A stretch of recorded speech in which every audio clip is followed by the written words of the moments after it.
Et bienvenue dans cette vidéo du eFitness Club, c'est Simon. Dans cette vidéo, je vais te montrer comment faire pour progresser sur ton mouvement des pompes.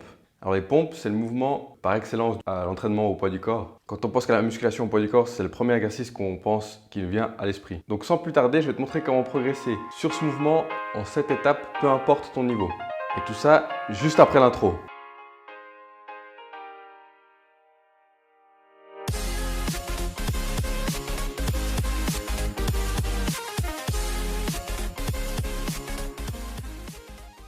En premier lieu, je vais te montrer comment faire une pompe classique de manière correcte.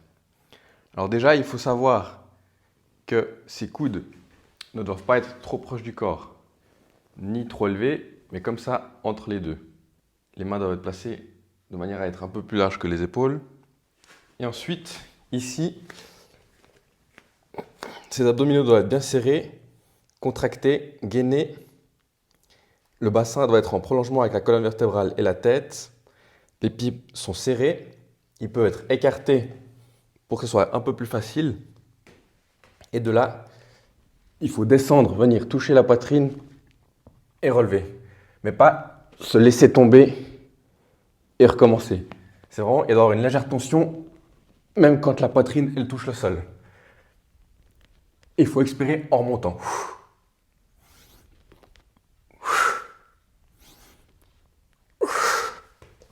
Donc là, on vient de voir comment faire des pompes classiques. Pour les débutants, il est possible de commencer contre un mur. Donc ça, c'est une étape ou une variante. Donc une variante pour les débutants, c'est de commencer contre un mur. Donc c'est pour toutes les variantes les mêmes consignes. Donc contre le mur, en fait, ce qu'il faut savoir, c'est que si on est très proche du mur, ce sera plus facile. Et en éloignant les pieds, ça va rendre le mouvement plus dur. Donc plus les pieds sont loin, plus c'est dur.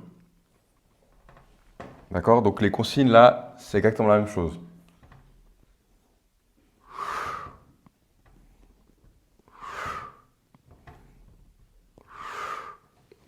Donc ensuite, il est possible de faire avec une chaise, comme ceci.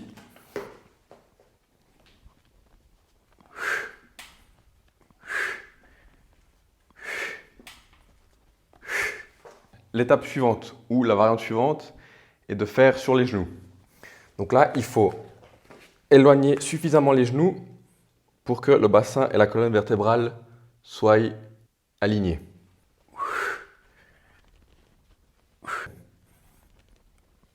Et les consignes restent les mêmes.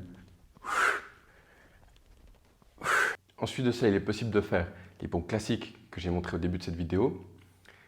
Maintenant, pour les personnes qui ont un bon niveau, il est possible de faire les pompes avec les mains bien larges ou aussi appelées les pompes arquées. Donc là, il y aura un vrai travail sur les pectoraux. Pour les muscles qui sont travaillés sur le mouvement des pompes, tu peux aller voir en description le lien d'un de mes articles que j'ai écrit justement sur les pompes. Là, je te parle de tous les muscles qui sont travaillés sur le mouvement des pompes. Sur les pompes arquées, donc il faut mettre les mains bien larges, laisser suffisamment d'espace et passer d'un côté à l'autre.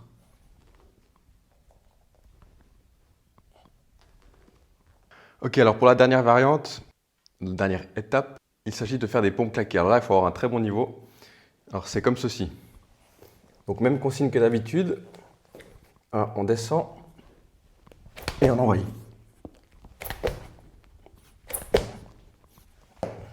Donc là, le but est d'essayer, au moment où on remonte, de pousser très fort et de taper dans ses mains en remontant.